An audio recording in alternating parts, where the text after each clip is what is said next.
సీజనల్గా వచ్చే దగ్గు, జలుబు, కఫంతో చిన్నపిల్లలు, పెద్దవాళ్ళు ఇబ్బంది పడుతూ ఉంటారు కదండి. అలాంటి వాళ్ళకి ఎంతగానో ఉపయోగపడే సింపుల్ రెమెడీ అండి. కంపల్సరీ వర్క్ అవుతుంది ఈ రెమెడీని పాటిస్తే.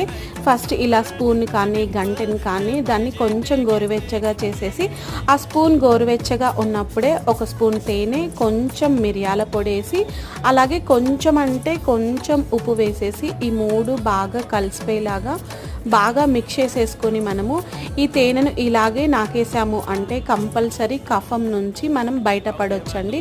కంపల్సరీ ట్రై చేయాల్సిన రెమెడీ. అలాగే గుర్తుపెట్టుకోండి, ఇది తీసుకున్నాక ఎలాంటి వాటర్ మనం తీసుకోకుండా ఉంటే కంపల్సరీ దగ్గు, కఫం తగ్గిపోతుంది.